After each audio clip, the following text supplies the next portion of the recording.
ರಾಜ್ಯ ಸರ್ಕಾರ ಇವತ್ತು ತಾನು ಈ ಹಿಂದಿನಿಂದಲೂ ಕೂಡ ಪ್ಲಾನ್ ಮಾಡಿಕೊಂಡು ಬಂದಂತಹ ರೀತಿಯಲ್ಲೇ ಒಂದು ಮಹತ್ವದ ವಿಧೇಯಕವನ್ನ ಹೊಸ ವಿಧೇಯಕವನ್ನ ಇವತ್ತು ಮಂಡನೆ ಮಾಡಿದೆ. ವಿಧೇಯಕದ ಹೆಸರು ಕರ್ನಾಟಕ ದ್ವೇಷ ಭಾಷಣ ಮತ್ತು ದ್ವೇಷ ಅಪರಾಧಗಳ ಪ್ರತಿಬಂಧಕ ವಿಧೇಯಕ 2025. ಈ ಒಂದು ವಿಧೇಯಕದ ಮೂಲಕವಾಗಿ ಈಗಾಗಲೇ ರಾಜ್ಯ ಸರ್ಕಾರ ರಾಜ್ಯದಲ್ಲಿ ದ್ವೇಷ ಭಾಷಣವನ್ನ ಮಾಡುವಂತವರಿಗೆ ಶಾಕ್ ಕೊಡಬೇಕು ಅಂತೇಳಿ ಹೊರಟಿದೆ. ಆದರೆ ಈ ವಿಧೇಯಕಕ್ಕೆ ಸಹಜವಾಗಿಯೇ ವಿರೋಧ ಪಕ್ಷಗಳಿಂದ ವಿರೋಧವೂ ವ್ಯಕ್ತವಾಗ್ತಾ ಇದೆ. ಅದು ಒಂದು ಭಾಗ. ಬೇರೆ ಬೇರೆ ಸಂಘಟನೆಗಳು ವಿರೋಧವನ್ನು ವ್ಯಕ್ತಪಡಿಸ್ತಾ ಇದ್ದಾವೆ. ಅದು ಬಹಳ ಮಹತ್ವದ ಅಂಶ. ಮತ್ತು ಈ ವಿಧೇಯಕದ ಒಳಗಡೆ ಅಳವಡಿಸಿರ್ತಕ್ಕಂಥ ಅಂಶಗಳು ಬಹಳ ಮಹತ್ವವನ್ನು ಪಡ್ಕೊಳ್ಳುತ್ತೆ. ಅಂದ್ರೆ ದ್ವೇಷ ಭಾಷಣವನ್ನ ಯಾವ ಸ್ವರೂಪದಲ್ಲಿ ಕಾಯಿನ್ ಮಾಡಲಾಗಿದೆ, ಯಾವುದನ್ನು ದ್ವೇಷ ಭಾಷಣ ಅಂತ ಹೇಳಲಾಗ್ತಾ ಇದೆ, ಯಾವ ವಿಚಾರಗಳು ದ್ವೇಷ ಭಾಷಣದ ವ್ಯಾಪ್ತಿಗೆ ಬರ್ತವೆ, ಇವೆಲ್ಲವನ್ನು ಕೂಡ ನಿಮಗೆ ಈ ದ್ವೇಷ ಭಾಷಣಕ್ಕೆ ಸಂಬಂಧಪಟ್ಟಿರ್ತಕ್ಕಂತಹ ಪ್ರತಿಬಂಧಕ ವಿಧೇಯಕ ಏನಿದೆ ಈ ವಿಧೇಯಕದ ಅಂಶಗಳನ್ನು ನಿಮಗೆ ವಿವರಿಸ್ತಾ ಹೋಗ್ತೀನಿ. ಬಹಳ ಮುಖ್ಯವಾಗಿ ದ್ವೇಷ ಭಾಷಣ ಮಾಡುವಂಥವರಿಗೆ ಸರ್ಕಾರ ಈಗ ಶಾಕ್ ಕೊಡೋದಕ್ಕೆ ಮುಂದಾಗಿರುವಂಥದ್ದು. ಸಮಾಜದ ನೆಮ್ಮದಿ ಕೆಡಿಸಿದರೆ ಜೈಲೂಟ ಫಿಕ್ಸ್. ಇದು ಈಗ ಸದ್ಯಕ್ಕೆ ಸರ್ಕಾರದ ಮಟ್ಟದಲ್ಲಿ ಆಗಿರತಕ್ಕಂತಹ ಪ್ಲಾನ್. ಸರ್ಕಾರದ ಪ್ರಸ್ತಾಪಕ್ಕೆ ಬಿಜೆಪಿಯವರು ಮುಗಿಬಿದ್ದಿದ್ದಾರೆ. ಇವು ರಾಜಕೀಯ ದುರುದ್ದೇಶದಿಂದ ಕೂಡಿರ್ತಕ್ಕಂಥದ್ದು. ಈ ವಿಧೇಯಕವನ್ನ ಸರ್ಕಾರ ತಂದಿರುವಂಥದ್ದು ರಾಜಕೀಯದ ದುರುದ್ದೇಶದಿಂದ ಅನ್ನುವಂಥದ್ದನ್ನ ಬಿಜೆಪಿ ಹೇಳ್ತಾ ಇದೆ. ಹಾಗಾದ್ರೆ ಈ ವಿಧೇಯಕದಲ್ಲಿ ನಿಜಕ್ಕೂ ಕೂಡ ದುರುದ್ದೇಶ ಇದೆಯಾ ಅಥವಾ ಎಷ್ಟರ ಮಟ್ಟಿಗೆ ಸದುದ್ದೇಶ ಇದೆ? ಎಲ್ಲ ವಿಚಾರಗಳ ಬಗ್ಗೆಯೂ ಕೂಡ ನಾವು ಗಮನ ಹರಿಸಬೇಕಾಗುತ್ತೆ. ವಿಧೇಯಕದ ಮಂಡನೆ ಆಗಿದೆ. ವಿಧೇಯಕ ಮಂಡನೆ ಆಗುವಂತಹ ಸಂದರ್ಭದಲ್ಲಿನೇ ಪ್ರತಿಪಕ್ಷಗಳು ಇದಕ್ಕೆ ವಿರೋಧವನ್ನು ವ್ಯಕ್ತಪಡಿಸಿದ್ದಾವೆ. ವಿಧೇಯಕ ಮಂಡನೆಯ ಪೂರ್ವದಲ್ಲೂ ಕೂಡ ಸದನದ ಹೊರಗೂ ಕೂಡ ಇದಕ್ಕೆ ವಿರೋಧವನ್ನ ಪ್ರತಿಪಕ್ಷಗಳು ವ್ಯಕ್ತಪಡಿಸಿರುವಂಥದ್ದು ಮಹತ್ವದ ಅಂಶ. ಹಾಗಾದ್ರೆ ದ್ವೇಷಕ್ಕೆ ಅಂಕುಶವನ್ನ ಹೇರುವಂತಹ ವಿಧೇಯಕದಲ್ಲಿ ಏನೇನಿದೆ, ಯಾವ್ಯಾವ ಸ್ವರೂಪದಲ್ಲಿ ಈ ವಿಧೇಯಕವನ್ನು ರಚಿಸಲಾಗಿದೆ ಅನ್ನೋದನ್ನು ನಾವಿಲ್ಲಿ ಮೊದಲಿಗೆ ಗಮನಿಸಬೇಕು. ಬಹಳ ಮುಖ್ಯವಾಗಿ ಸಮಾಜದ ನೆಮ್ಮದಿ ಕೆಡಿಸುವ ದುಷ್ಟ ಶಕ್ತಿಗಳ ವಿರುದ್ಧ ಸಮರ ಅಂತ ಹೇಳಿ ರಾಜ್ಯ ಸರ್ಕಾರ ಈ ವಿಧೇಯಕವನ್ನ ಪರಿಭಾವಿಸಿದೆ. ಅಂದ್ರೆ ರಾಜ್ಯ ಸರ್ಕಾರದ ಪ್ರಕಾರ ಇದು ದ್ವೇಷ ಭಾಷಣವನ್ನ, ಸಮಾಜದ ನೆಮ್ಮದಿಯನ್ನ ಕೆಡಿಸುವಂತವರು ಮಾಡುವಂತಹ ದುಷ್ಟ ಶಕ್ತಿಗಳ ವಿರುದ್ಧದ ಸಮರ ಅಂತೇಳಿ ರಾಜ್ಯ ಸರ್ಕಾರ ಇದನ್ನ ಪ್ರತಿಪಾದಿಸ್ತಾ ಇದೆ. ಕಠಿಣ ಕಾನೂನು ಜಾರಿಗೆ ತರೋದಕ್ಕೆ ಈಗ ಕಾಂಗ್ರೆಸ್ ಸರ್ಕಾರ ಮುಂದಾಗಿದೆ. ರಾಜ್ಯದಲ್ಲಿ 10 ಬಾರಿ ನಾವು ಈ ದ್ವೇಷ ಭಾಷಣಗಳನ್ನ ಕೇಳಿದ್ದೀವಿ, ನೋಡಿದ್ದೀವಿ. ಇದು ಕೇವಲ ಒಬ್ಬ ವ್ಯಕ್ತಿ, ಒಂದು ಸಂಘಟನೆ, ಒಂದು ಧರ್ಮಕ್ಕೆ ಸೀಮಿತವಾಗಿ ದ್ವೇಷ ಭಾಷಣಗಳು ಈ ರಾಜ್ಯದಲ್ಲಿ ನಡೀತಾ ಇಲ್ಲ. ಈ ರಾಜ್ಯದಲ್ಲಿ ಬೇರೆ ಬೇರೆಯವರು ಬೇರೆ ಬೇರೆ ಸಂದರ್ಭಗಳಲ್ಲಿ ದ್ವೇಷ ಭಾಷಣವನ್ನ ಮಾಡಿದ್ದಾರೆ. ಅವುಗಳ ಉದಾಹರಣೆಗಳನ್ನು ಕೂಡ ನಿಮಗೆ ಮುಂದೆ ಹೇಳ್ತಾ ಹೋಗ್ತೀನಿ. ವಿಧಾನಸಭೆಯಲ್ಲಿ ಮಂಡಿಸಿರ್ತಕ್ಕಂತಹ ಈ ವಿಧೇಯಕವನ್ನ ಇವತ್ತು ಗೃಹ ಸಚಿವರಾಗಿರುವಂತಹ ಡಾಕ್ಟರ್ ಜಿ ಪರಮೇಶ್ವರ್ ಅವರು ಗೃಹ ಇಲಾಖೆಯ ಅಡಿಯಲ್ಲಿ ಈ ಕಾನೂನನ್ನ ತರೋದಕ್ಕೆ ಬೇಕಾಗಿ ಹೊರಟಿದ್ದಾರೆ. ದ್ವೇಷ ಅಪರಾಧಗಳು ಮತ್ತು ದ್ವೇಷ ಅಪರಾಧಗಳನ್ನು ತಡೆಯುವಂತಹ ದ್ವೇಷ ಭಾಷಣ ಮತ್ತು ದ್ವೇಷ ಅಪರಾಧಗಳ ಪ್ರತಿಬಂಧಕ ವಿಧೇಯಕ 2025 ಇದನ್ನ ಈಗ ಮಂಡನೆ ಮಾಡಲಾಗಿದೆ. ಈ ವಿಧೇಯಕವನ್ನ ಮಂಡನೆ ಮಾಡಲಾಗಿದೆ. ದ್ವೇಷ ಭಾಷಣಕ್ಕೆ ಕಠಿಣ ರೂಲ್ಸ್ ಇರುವಂತಹ ಬಿಲ್ ಅನ್ನ ಮಂಡನೆ ಮಾಡಲಾಗಿದೆ. ಇದು ಬಿಲ್ ಮಂಡನೆ ವೇಳೆಯೇ ವಿರೋಧವನ್ನ ವ್ಯಕ್ತಪಡಿಸಿದ್ದಾರೆ ಬಿಜೆಪಿಯ ನಾಯಕರು. ಕಮಲ ನಾಯಕರು ಇದಕ್ಕೆ ವಿರೋಧ ವ್ಯಕ್ತಪಡಿಸಿದ್ದಾರೆ. ಈ ಬಿಲ್ನ ಔಚಿತ್ಯದ ಬಗ್ಗೆ, ಅವಶ್ಯಕತೆಯ ಬಗ್ಗೆ, ಇದು ಬೇಕಿಲ್ಲ ಅನ್ನೋದ್ರ ಬಗ್ಗೆ. ಬಿಲ್ ಚರ್ಚೆ ವೇಳೆ ತೀವ್ರ ಗದ್ದಲ ಆಗಿದೆ. ಮಾತಿನ ಸಮರದ ನಿರೀಕ್ಷೆಯೂ ಕೂಡ ಇದ್ದೇ ಇದೆ. ಬಹಳಷ್ಟು ಚರ್ಚೆ ಆಗಬೇಕಾಗಿದೆ. ಯಾಕಂದ್ರೆ ಇದರಲ್ಲಿರ್ತಕ್ಕಂಥ ಅಂಶಗಳು ಕೂಡ ಮಹತ್ವವನ್ನು ಪಡ್ಕೊಳ್ಳುತ್ತೆ. ಹಾಗಾದ್ರೆ ಯಾವುದೆಲ್ಲ ಇಲ್ಲಿ ದ್ವೇಷ ಅಂತ ಹೇಳಿ, ದ್ವೇಷ ಭಾಷಣದ ಮೂಲಕ ಸಮಾಜದಲ್ಲಿ ಅಶಾಂತಿಯನ್ನು ಸೃಷ್ಟಿಸಿರುವಂಥದ್ದನ್ನ ದ್ವೇಷ ಭಾಷಣ ಅಂತ ಹೇಳಿ ಉಲ್ಲೇಖ ಮಾಡಲಾಗಿದೆ. ಇಲ್ಲಿ ಈ ಪ್ರತಿಬಂಧಕ ವಿಧೇಯಕದ ಪ್ರತಿಯಲ್ಲಿರ್ತಕ್ಕಂತಹ ಒಂದು ಅಂಶವನ್ನ ಓದಬೇಕಂದ್ರೆ ದ್ವೇಷ ಭಾಷಣವನ್ನ ಇವರು ಹೇಗೆ ಡಿಫೈನ್ ಮಾಡಿದ್ದಾರೆ ಅನ್ನೋದನ್ನ ನಾವಿಲ್ಲಿ ಗಮನಿಸಬೇಕು.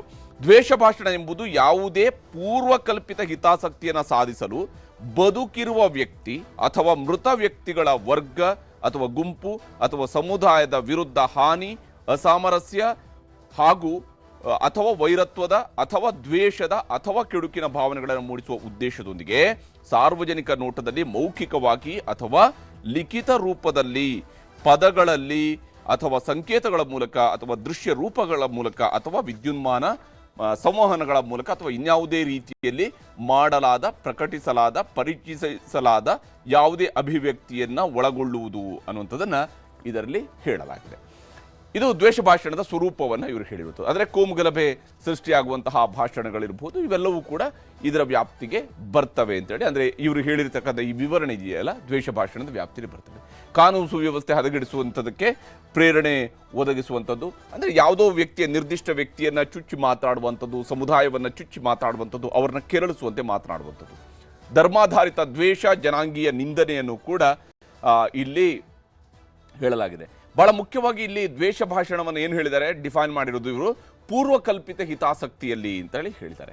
ಈ ಪೂರ್ವಕಲ್ಪಿತ ಹಿತಾಸಕ್ತಿಯ ವ್ಯಾಪ್ತಿಯಲ್ಲಿ ಈ ಅಂಶಗಳನ್ನು ಉಲ್ಲೇಖ ಮಾಡಲಾಗಿದೆ. ಅಂದರೆ ಪೂರ್ವಕಲ್ಪಿತ ಹಿತಾಸಕ್ತಿ ಯಾವುದು ಅಂತ ಹೇಳಿದರೆ ಧರ್ಮ, ಜನಾಂಗ, ಜಾತಿ ಅಥವಾ ಸಮುದಾಯ, ಲಿಂಗ, ಲಿಂಗತ್ವ, ಲೈಂಗಿಕ ಮನೋಗುಣ, ಜನ್ಮಸ್ಥಳ, ವಾಸಸ್ಥಳ, ಭಾಷೆ, ನ್ಯೂನತೆ ಅಥವಾ ಪಂಗಡ, ಇವುಗಳ ಆಧಾರದ ಮೇಲೆ ಹೇಳುವಂಥದ್ದು. ಇವುಗಳ ಆಧಾರದ ಮೇಲೆ ಪೂರ್ವಕಲ್ಪಿತ ಹಿತಾಸಕ್ತಿಯ ರೀತಿಯಲ್ಲಿ ಮಾತನಾಡುವಂಥದ್ದು. ಜಮೀರ್ ಅಹಮದ್ ಖಾನ್ ಅವರು ಹಿಂದೆ ಕುಮಾರಸ್ವಾಮಿ ಅವರು ಉಲ್ಲೇಖ ಮಾಡಿ ಚನ್ನಪಟ್ಟಣದಲ್ಲಿ ಮಾತನಾಡುವಾಗ ಹೇಳಿದ್ರಲ್ಲ, ಅವರ ಮೈಬಣ್ಣವನ್ನು ಉಲ್ಲೇಖಿಸಿ ಮಾತನಾಡಿದ್ರಲ್ಲ, ಇದು ಕೂಡ ದ್ವೇಷ ಭಾಷಣದ ವ್ಯಾಪ್ತಿಯಲ್ಲಿ ಬರುತ್ತೆ. ನ್ಯೂನತೆ ಅಥವಾ ಪಂಗಡ ಅಥವಾ ಭಾಷೆ, ಲಿಂಗ, ಇವೆಲ್ಲವೂ ಕೂಡ ಈ ರೀತಿಯಂತಹ ಮನೋಭಾವಗಳು ಕೂಡ ಪೂರ್ವಕಲ್ಪಿತ ಮನೋಭಾವ, ಅಂದರೆ ಈ ವ್ಯಕ್ತಿ ಹೀಗೆ ಅಂತ ಹೇಳುವಂತಹ ರೀತಿಯಲ್ಲಿ ಅಥವಾ ಇವರ ಮೈಬಣ್ಣದ ಆಧಾರದ ಮೇಲೆ ಹೇಳುವಂಥದ್ದು, ಈ ರೀತಿಯಾಗಿ ಹೇಳುವಂಥದ್ದು ಇದೆಯಲ್ಲ, ಇದು ಕೂಡ ಇಲ್ಲಿ ಬಹಳ ಮುಖ್ಯವಾಗಿರುವಂಥದ್ದು.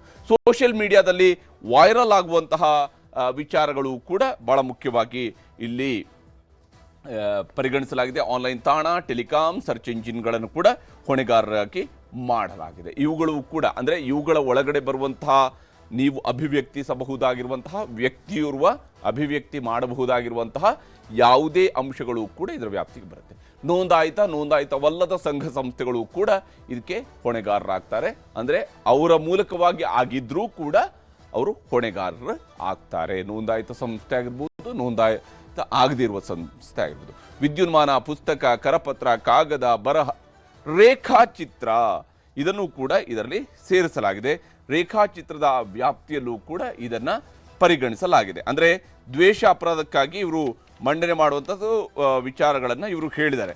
ಇದು ಬಹಳ ಇಂಟ್ರೆಸ್ಟಿಂಗ್. ಯಾಕೆಂದರೆ ಇಲ್ಲಿ ಒಂದು ಅಂಶವನ್ನು ಇಲ್ಲಿ ಹೇಳಿದ್ದಾರೆ ಇವರು, ವಿದ್ಯುನ್ಮಾನ ಅಥವಾ ಅನ್ಯತಾ ಯಾವುದೇ ರೂಪದಲ್ಲಿರುವ ಪುಸ್ತಕ, ಕರಪತ್ರ, ಕಾಗದ, ಬರಹ, ರೇಖಾಚಿತ್ರ, ವರ್ಣಚಿತ್ರ, ರೂಪಕ ಅಥವಾ ಚಿತ್ರಗಳ ಪ್ರಕಟಣೆಯು ವಿಜ್ಞಾನ, ಸಾಹಿತ್ಯ, ಕಲೆ ಅಥವಾ ಕಲಿಕೆ ಅಥವಾ ಸಾಮಾನ್ಯ ವಿಷಯಗಳಿಗೆ ಸಂಬಂಧಿಸಿದ ಉದ್ದೇಶಗಳ ಹಿತಾಸಕ್ತಿಯಲ್ಲಿದೆ ಎಂಬ ಆಧಾರದ ಮೇಲೆ ಅಂಥ ಪುಸ್ತಕ, ಕರಪತ್ರ, ಕಾಗದ, ಬರಹ, ರೇಖಾಚಿತ್ರ, ವರ್ಣಚಿತ್ರ, ರೂಪಕ ಅಥವಾ ಚಿತ್ರಗಳು ಜನಹಿತಕ್ಕಾಗಿ ಇರುವುದೆಂದು ಸಮರ್ಥನೀಯವಾಗಿ ರುಜುವಾತಾಗಿರುವ ಅಥವಾ ಸದ್ಭಾವನಾಪೂರ್ವಕವಾಗಿ ಪರಂಪರೆ ಅಥವಾ ಧಾರ್ಮಿಕ ಉದ್ದೇಶಗಳಾಗಿ ಇಡಲಾಗಿರುವ ಅಥವಾ ಬಳಕೆಯಲ್ಲಿರುವಂಥವುಗಳಿಗೆ ಸದರಿ ಉಪಬಂಧಗಳನ್ನು ವಿಸ್ತರಿಸತಕ್ಕದ್ದಲ್ಲ ಅನ್ನುವಂಥದ್ದು ಕೂಡ ಹೇಳಿದ್ದಾರೆ. ಅಂದರೆ ಈ ವಿಚಾರಗಳಲ್ಲಿ ಯಾವುದೋ ಒಂದು ರೇಖಾಚಿತ್ರ ಬಂತು, ಯಾಕೆಂದರೆ ಈ ರೀತಿಯಾಗಿ ಬಂದಂತಹ ಸಂದರ್ಭಗಳಲ್ಲಿ ಬಹಳ ಎಚ್ಚರಿಕೆಯನ್ನು ವಹಿಸ್ಕೊಳ್ಬೇಕಾಗುತ್ತೆ.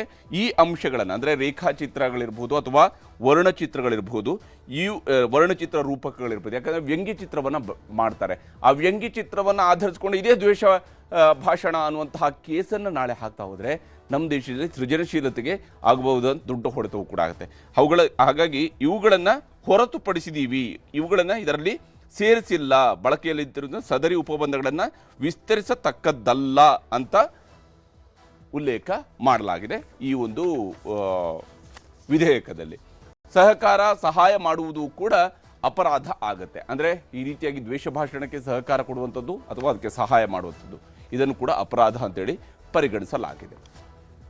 ಇದು ಹೀಗೆ ಇಲ್ಲಿ ದ್ವೇಷಕ್ಕೆ ಹಾಗಾದರೆ ಶಿಕ್ಷೆ ಏನು ಅನ್ನುವಂತಹ ವಿಚಾರಗಳಿಗೆ ಬಂದಾಗ ಇಲ್ಲಿ ಇನ್ನೊಂದು ಅಂಶವನ್ನು ನಾವು ಗಮನಿಸಬೇಕು. ದ್ವೇಷ ಅಪರಾಧವನ್ನು ಇವರು ಹೇಳಿರುವಂತಹ ರೀತಿಯನ್ನು ನಾವಿಲ್ಲಿ ಗಮನಿಸಬೇಕು. ಸರ್ಕಾರ ಉಲ್ಲೇಖ ಮಾಡಿರತಕ್ಕಂಥ ರೀತಿ ಈ ವಿಧೇಯಕದಲ್ಲಿ ಬದುಕಿರುವ ಅಥವಾ ಮೃತನಾದ ಯಾರೇ ವ್ಯಕ್ತಿ ಅಥವಾ ವ್ಯಕ್ತಿಗಳ ಸಮೂಹ ಅಥವಾ ಸಂಸ್ಥೆಯ ವಿರುದ್ಧ ಅಸಾಮರಸ್ಯ ಅಥವಾ ಹಗೆತನ ಅಥವಾ ದ್ವೇಷ ಅಥವಾ ಕೆಡುಕಿನ ಭಾವನೆಗಳನ್ನು ಮೂಡಿಸಲು ದ್ವೇಷ ಭಾಷಣವನ್ನು ಮಾಡುವ, ಪ್ರಕಟಿಸುವ ಅಥವಾ ಪರಿಚಲನೆ ಮಾಡುವ ಮೂಲಕ ಅಂಥ ದ್ವೇಷ ಭಾಷಣವನ್ನು ಪ್ರಚಾರ ಮಾಡುವ, ವ್ಯಾಪಕಗೊಳಿಸುವ, ಪ್ರಚೋದಿಸುವ ಅಥವಾ ದುಷ್ಪ್ರೇರಿಸುವ ಅಥವಾ ಅದಕ್ಕೆ ಪ್ರಯತ್ನಿಸುವ ಮೂಲಕ ಅಂಥ ದ್ವೇಷ ಭಾಷಣದ ಸಂವಹನದ ಯಾವುದೇ ಕೃತ್ಯವನ್ನು ಒಳಗೊಳ್ಳುವುದು ಅಂತೇಳಿ ಇದರಲ್ಲಿ ಸೇರಿಸಿಕೊಳ್ಳಲಾಗಿದೆ. ಅಂದರೆ ದ್ವೇಷದ ಅಪರಾಧ ಅನ್ನುವಂತಹ ವಿಚಾರದಲ್ಲಿ ಹೇಗೆ ಇದು ಅನ್ವಯ ಆಗತ್ತೆ ಅಂತ ಹೇಳಿ. ಯಾವುದೇ ವ್ಯಕ್ತಿ ಅಥವಾ ಮೃತಪಟ್ಟಂತಹ ಮೃತ ವ್ಯಕ್ತಿಯನ್ನ ಅವಹೇಳನ ಮಾಡಿಕೊಂಡು ಅದನ್ನ ಮುಂದಿಟ್ಟುಕೊಂಡು ದ್ವೇಷ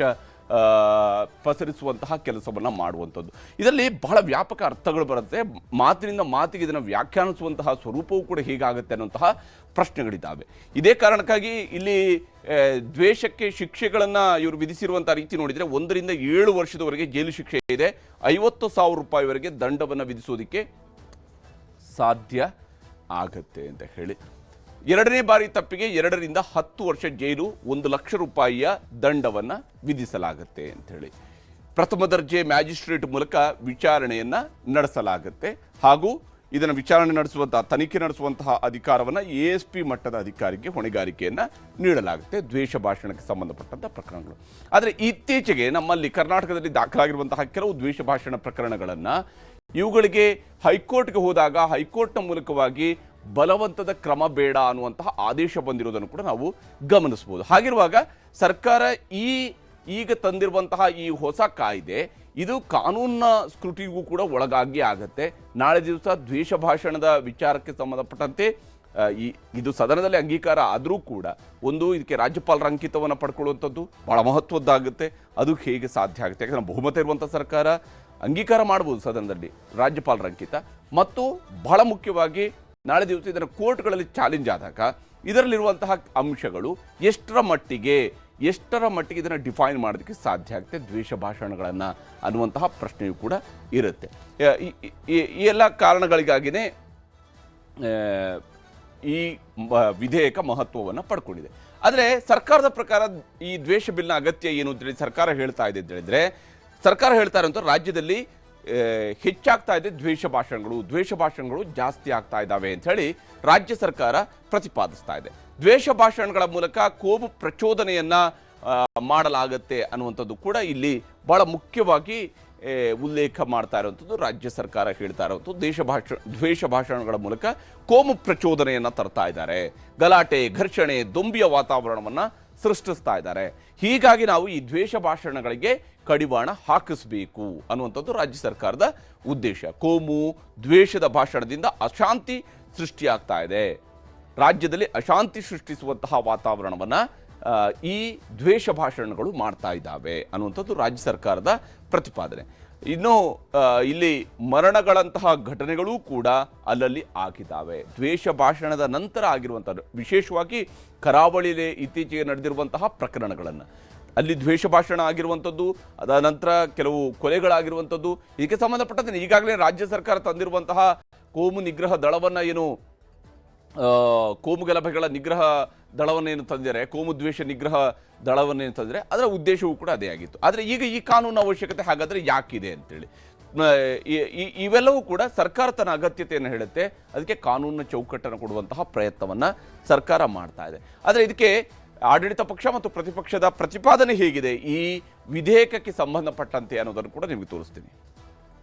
ದ್ವೇಷ ಭಾಷಣದ ಮೂಲಕ, ಸುಳ್ಳು ಪ್ರಚಾರಗಳ ಮೂಲಕ, ಸುಳ್ಳುಗಳನ್ನು ಹೇಳೋದ್ರ ಮೂಲಕ ಸಮುದಾಯದಲ್ಲಿ ಒಡಕೂಡಿಸುವಂಥದ್ದು ಮಾಡ್ತಾ ಇದ್ದೀರಿ. ಸಮಾಜದ ನೆಮ್ಮದಿಯನ್ನು ಕೆಡಿಸ್ತಾ ಇದ್ದೀರಿ. ಆ ನೆಮ್ಮದಿ ಕೆಡಿಸೋದು ಸುಳ್ಳುಗಳ ಮೂಲಕ ಮಾಡುವಂಥದ್ದು ಪ್ರಯತ್ನ ಏನದ ಅದು ನಿಲ್ಲಿಸಬೇಕು ಅಂತಂದರೆ ಅದು ತಪ್ಪ.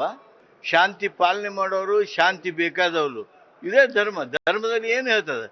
ಏನು ನೀವು ಗೊಂದಲ ಹುಟ್ಟಿಸ್ರಿ ಅಂತಾರೆ, ಅಶಾಂತಿ ಮಾಡ್ರಿ ಅಂತಾರೆ, ಕ್ರೂರತೆ ಮಾಡ್ರಿ ಅಂತಾರೆ, ಸುಳ್ಳು ಹೇಳ್ರಿ ಅಂತಾರೆ.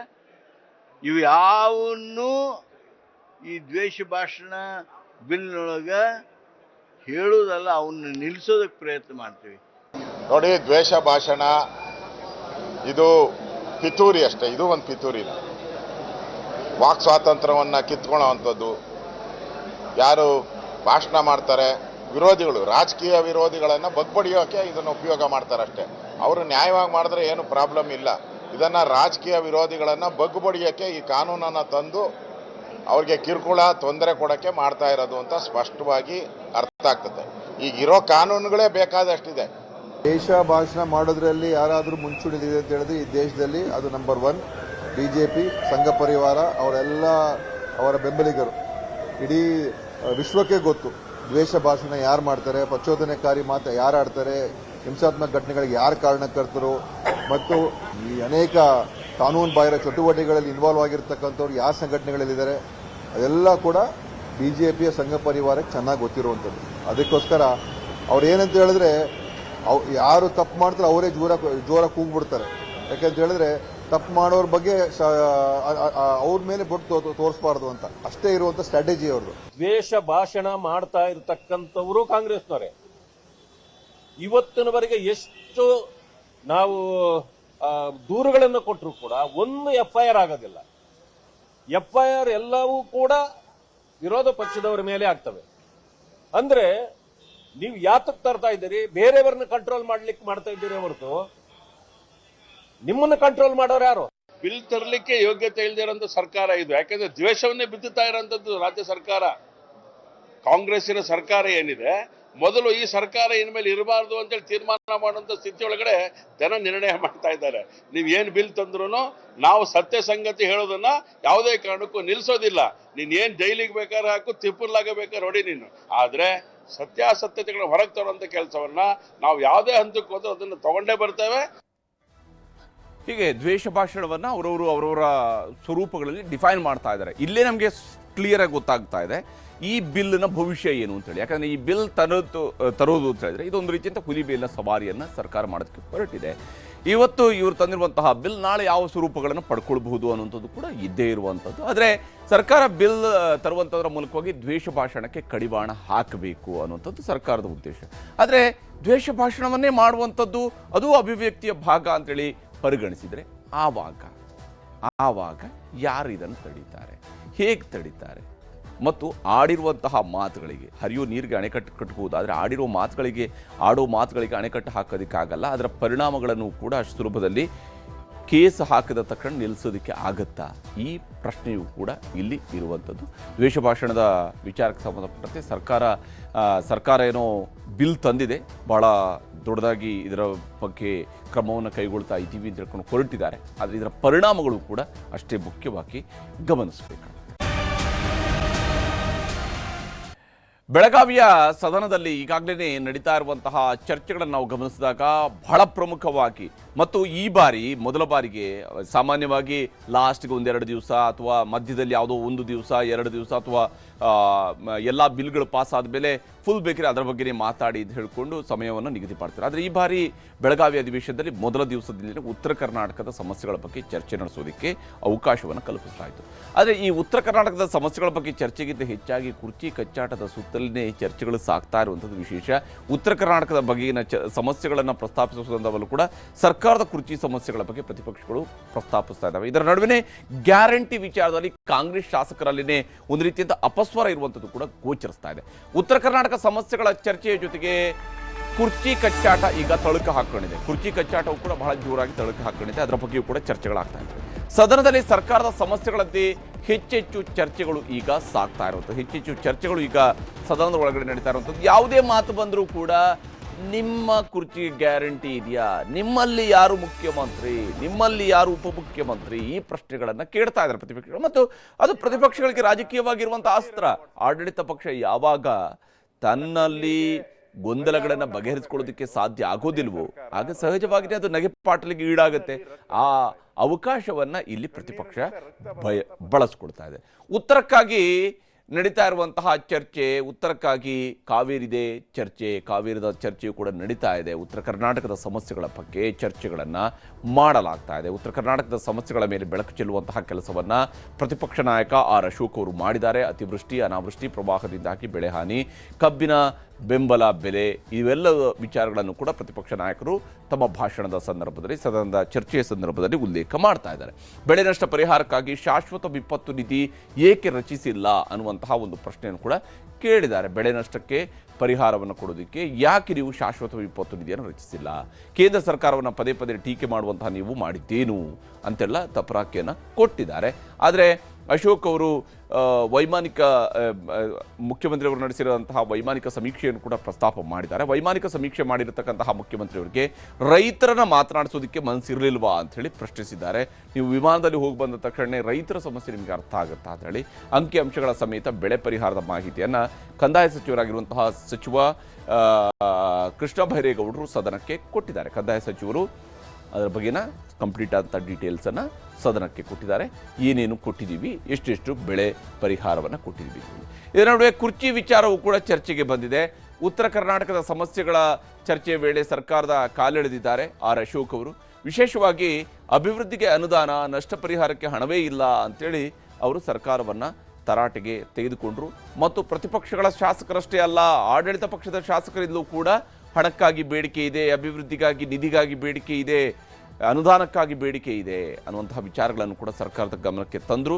ಕಾಂಗ್ರೆಸ್ ಶಾಸಕಾಂಗ ಪಕ್ಷದಲ್ಲಿ ಸರ್ಕಾರದ ವಿರುದ್ಧ ತಿರುಗಿ ಬಿದ್ದಿರುವ ಶಾಸಕರು ಅಂತ ಹೇಳಿ ಆರ್ ಅಶೋಕ್ ಅವರು ಲೇವಡಿ ಮಾಡಿದ್ದಾರೆ. ನಿಮ್ಮದೇ ಶಾಸಕಾಂಗ ಪಕ್ಷದ ಸಭೆಯಲ್ಲಿ ನಿಮ್ಮ ವಿರುದ್ಧ ನಿಮ್ಮದೇ ಶಾಸಕರು ತಿರುಗಿ ಬಿದ್ದಿದ್ದಾರೆ.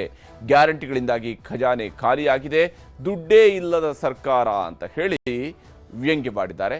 ಮತ್ತು ನೀವು ಇವೆಲ್ಲವನ್ನು ಕೂಡ ಮರೆಮಾಚುವಂತಹ ರೀತಿಯಲ್ಲಿ ಕುರ್ಚಿ ಕಚ್ಚಾಟದಲ್ಲಿ ತೊಡಗಿದ್ದೀರಿ ಅಂತ ಕೂಡ ಸರ್ಕಾರದ ವಿರುದ್ಧ ವಾಗ್ದಾಳಿಯನ್ನು ಆರ್ ಅಶೋಕ್ ಅವರು ನಡೆಸಿದ್ದಾರೆ. ಇದರ ನಡುವೆ ಗ್ಯಾರಂಟಿ ವಿಚಾರದಲ್ಲೂ ಕೂಡ ಒಂದಿಷ್ಟು ಗದ್ದಲಗಳು ನಡೀತಾ ಇರುವಂಥದ್ದು ಬೆಳಕಿಗೆ ಬರ್ತಾ ಇದ್ದಾವೆ. ಅದು 4 ಗೋಡೆಗಳ ಒಳಗಡೆ ನಡೆದರೂ ಕೂಡ ಹೊರಗಡೆ ಅದರ ಶಬ್ದ ಗೋಚರಿಸ್ತಾ ಇದೆ. ಯಾಕಂದರೆ ಗ್ಯಾರಂಟಿ ಯೋಜನೆಗೆ ಕಾಂಗ್ರೆಸ್ನಲ್ಲಿ ಅಪಸ್ವರ ಇದೆಯಾ ಅನ್ನುವಂಥದ್ದು ಇಲ್ಲಿರುವಂತಹ ಬಹಳ ಪ್ರಮುಖವಾಗಿರ್ತಕ್ಕಂಥ ಪ್ರಶ್ನೆ. ಯಾಕೆಂದರೆ ಶಾಸಕಾಂಗ ಪಕ್ಷದ ಸಭೆಯಲ್ಲಿ ಚರ್ಚೆಯಾಗಿದೆ, ಗ್ಯಾರಂಟಿ ಅಂತ ಹೇಳಲಾಗ್ತಾ ಇದೆ. ಕಾಂಗ್ರೆಸ್ನ ಶಾಸಕಾಂಗ ಪಕ್ಷದ ಸಭೆಯಲ್ಲಿ ಗ್ಯಾರಂಟಿಗಳ ಬಗ್ಗೆ ಚರ್ಚೆಯಾಗಿದೆ. ಗ್ಯಾರಂಟಿ ಪರಿಷ್ಕರಣೆಗೆ ಶಾಸಕರು ಪ್ರಸ್ತಾಪವನ್ನು ಮಾಡಿದ್ದಾರೆ ಅನ್ನುವಂಥದ್ದು ಇಲ್ಲಿರುವಂತಹ ಬಹಳ ಪ್ರಮುಖವಾಗಿರ್ತಕ್ಕಂಥ ಒಂದು ಮಾಹಿತಿ. ಅನುದಾನ ವಿಚಾರದಲ್ಲೂ ಕೂಡ ಜಟಾಪಟಿ ನಡೆದಿದೆ. ಕಾಂಗ್ರೆಸ್ ಶಾಸಕರಿಂದಲೇ ಸರ್ಕಾರದ ಮೇಲೆ ಒತ್ತಡ ಹೇರುವಂತಹ ಪ್ರಯತ್ನ ನಡೆದಿದೆ. ನಮಗೆ ಸರಿಯಾಗಿ ಅನುದಾನ ಸಿಗ್ತಾ ಇಲ್ಲ, ಅನುದಾನಕ್ಕೆ ಡಿಮ್ಯಾಂಡ್ ಮಾಡಿದ್ರ ಶಾಸಕರು, ಕಾಂಗ್ರೆಸ್ ಶಾಸಕರು ಡಿಮ್ಯಾಂಡ್ ಮಾಡಿದ್ದಾರೆ ಅನ್ನುವಂತಹ ಮಾಹಿತಿಯು ಕೂಡ ಲಭ್ಯವಾಗ್ತಾ ಇರುವಂಥದ್ದು. ಆದರೆ ಈ ವಿಚಾರಕ್ಕೆ ಸಂಬಂಧಪಟ್ಟಂತೆ ಬೇರೆ ಬೇರೆ ಸ್ವರೂಪಗಳಲ್ಲಿ ತಮ್ಮ ಅಭಿಪ್ರಾಯಗಳನ್ನು ತಿಳಿಸಿದ್ದಾರೆ. ಮುಖ್ಯಮಂತ್ರಿ ಸಿದ್ದರಾಮಯ್ಯನವರು ಯಾಕೆ ಶಾಸಕಾಂಗ ಪಕ್ಷದ ಸಭೆಯಲ್ಲಿ ಚರ್ಚಿಸಿದ ನಾನೇನು ಹೇಳಬೇಕಾ ಅಂತೇಳಿ ಕೇಳೋದ್ರ ಮೂಲಕವಾಗಿ ಅಲ್ಲಿ ಗ್ಯಾರಂಟಿ ಬಗ್ಗೆ ಎಲ್ಲ ಜಾಸ್ತಿ ಏನು ಚರ್ಚೆ ಆಗಿಲ್ಲ ಅನ್ನುವಂಥ ರೀತಿಯಲ್ಲೂ ಕೂಡ ಮುಖ್ಯಮಂತ್ರಿಯವರು ಉತ್ತರವನ್ನು ಕೊಟ್ಟಿದ್ದಾರೆ.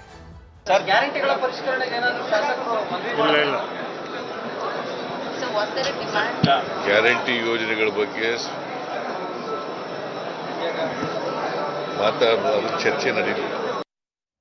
ಶಾಸಕಾಂಗ ಸಭೆಯಲ್ಲಿ ಕಾಂಗ್ರೆಸ್ ಅವರೆಲ್ಲ ಹೇಳ್ತಾ ಇದ್ದಾರೆ, MLAಗಳು ಗ್ಯಾರಂಟಿ ಬೇಡ, ರಸ್ತೆ ಕೊಡಿ, ಆಸ್ಪತ್ರೆ ಕೊಡಿ, ಶಾಲೆ ಕೊಡಿ, ಮನೆಗೆ ನೀರು ಕೊಡಿ. ಇದು ಅಂದ್ರೆ ಅರ್ಥ ಆಯ್ತಲ್ಲ ನಿಮ್ಮ ಯೋಗ್ಯತೆ ಏನು ಅಂತ ಹೇಳಿ. ಚುನಾವಣೆ ಗೆಲ್ಲಕ್ಕೆ ಗ್ಯಾರಂಟಿ, FEBS ಇಂದನೇ ನಾವು ಚುನಾವಣೆ ಗೆಲ್ತೇವೆ ಅನ್ನೋ ನಂಬಿಕೆ ಇದ್ದಿದ್ದೆ. ನಮ್ಮ ಆಂಧ್ರದಲ್ಲಿ ಜಗನ್ ಅಷ್ಟೊಂದು FEBS ಕೊಟ್ಟಿದ್ದಂದ್ರೆ ಯಾರು ಕೊಟ್ಟಿರ್ಲಿಲ್ಲ ಅಷ್ಟೊಂದು. ಮತ್ತೆ ಅವ್ರು ಬರೀ 18 ಸೀಟ್ ಬರ್ತಾರೆ. ಅದರಿಂದ FEBS ಇಂದನೇ ಗೆಲ್ತೇವೆ ಗೆಲ್ಲತಕ್ಕಂಥದ್ರಲ್ಲಿ FEBS ಕೊಡೋದು ಒಂದು ಅಂಶ. ಜೊತೆಯಲ್ಲಿ ಅಭಿವೃದ್ಧಿ ಕೆಲಸಗಳು ಕೂಡ ಆಗಬೇಕು. ಕರ್ನಾಟಕದಲ್ಲಿ ಕಾಂಗ್ರೆಸ್ ಪಕ್ಷ ಕೊಟ್ಟಿರ್ತಕ್ಕಂಥ ಗ್ಯಾರಂಟಿಗಳು ಇಡೀ ದೇಶಕ್ಕೆ ಮಾದರಿ ಅಂತ ಹೇಳಿ ಬೊಬ್ಬೆ ಹಾಕಿದ್ರು. ಇವರು ಕೊಟ್ಟಿರ್ತಕ್ಕಂಥ ಗ್ಯಾರಂಟಿಯನ್ನ ಪಕ್ಕದ ಆಂಧ್ರ ತೆಲಂಗಾಣದಲ್ಲೂ ಕೂಡ ಅನುಷ್ಠಾನ ಮಾಡಿದ್ರು. ಆದ್ರೆ ತೆಲಂಗಾಣ ರಾಜ್ಯದ ಪರಿಸ್ಥಿತಿ ಏನಾಗಿದೆ, ಗ್ಯಾರಂಟಿ ಇಂಪ್ಲಿಮೆಂಟೇಷನ್ ಇಂದ ತೆಲಂಗಾಣದಲ್ಲಿ ಸರ್ಕಾರಿ ನೌಕರರಿಗೆ ಸಂಬಳ ಕೊಡೋದಕ್ಕೂ ಕೂಡ ಸಾಧ್ಯ ಆಗ್ತಾ ಇಲ್ಲ ಅಂತ ಹೇಳಿದ್ದಾರೆ. ಏನು ಆದಾಯ ಬರ್ತಾ ಇದೆ ದೇವಸ್ಥಾನ ಆದಾಯವನ್ನ ಸರ್ಕಾರಕ್ಕೆ ಕೊಡಬೇಕು ಅನ್ನುವ ಪತ್ರವನ್ನ ಮುಖ್ಯಮಂತ್ರಿಗಳು ಬರೆದಿದ್ದಾರೆ, ಲಿಖಿತವಾಗಿ ಪತ್ರವನ್ನ ಬರೆದಿದ್ದಾರೆ. ಇದು ವಾಸ್ತವಿಕ ಸತ್ಯ. ಇವತ್ತು ವಾಸ್ತವಿಕ ಸತ್ಯವನ್ನ ಮರೆಮಾಚುವಂತ ಕೆಲಸ ಒಬ್ಬ ಅನುಭವಿ ಮುಖ್ಯಮಂತ್ರಿಗಳು ಇದ್ದು ಕೂಡ ಮಾಡ್ತಾ ಇದ್ದಾರೆ ಅಂತ ಹೇಳಿದ್ರೆ ಅಕ್ಷಮ್ಯ ಅಪರಾಧ. ಗ್ಯಾರಂಟಿಗಳು ಯಥಾವತ್ತಾಗಿ ನಡೀತವೆ, ಅದಕ್ಕೇನು ಹಣದ ತೊಂದರೆ ಇಲ್ಲ. ಈಗಾಗಲೇ 1,08,000 ಕೋಟಿ ರೂಪಾಯಿ ಖರ್ಚು ಮಾಡಿದ್ದೀವಿ. ಅಭಿವೃದ್ಧಿ ಕೆಲಸಗಳು ಕೂಡ ಹಣದ ತೊಂದರೆ ಇಲ್ಲ, ಅಭಿವೃದ್ಧಿ ಕೆಲಸಗಳು ಕೂಡ ನಡೀತಾ ಇದೆ.